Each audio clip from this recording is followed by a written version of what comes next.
Shame has been brought upon India once again. Recently, a motorcyclist couple from Brazil and Spain were traveling in Jharkhand where they were viciously attacked. The husband was beaten really badly and the wife was gang raped by 7 men. And I cannot even imagine the lost humanity of these perpetrators who decided to commit such a heinous crime.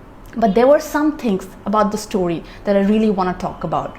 One of the things was that Fernanda, the wife, earlier in the day had an instinct that maybe, just maybe, camping in the middle of nowhere was not a good idea. She said to her husband that if she was traveling alone, this is not something she will probably do.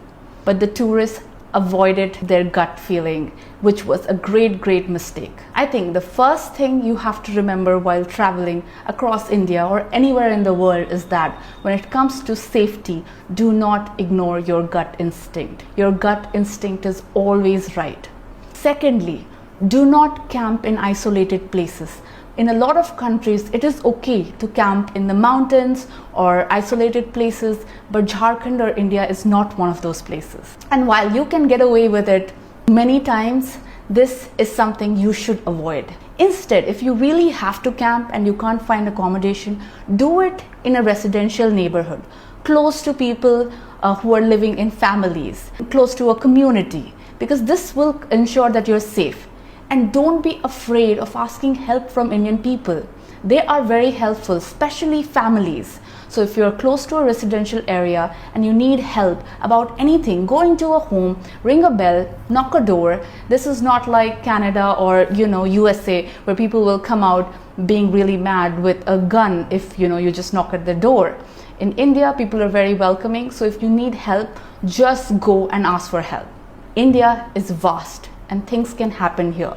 So one of the things you should do is have a local contact when you're traveling in India. There are lots of platforms where you can reach out to locals who can help you and give you safety know-hows and guidance, which probably as a foreigner you don't know. In any place that you ever go to, you can use platforms such as Couchsurfing or Host a Sister to find local people to help you out. This is very important. Listen to the people of the country. You can prevent such situations from happening.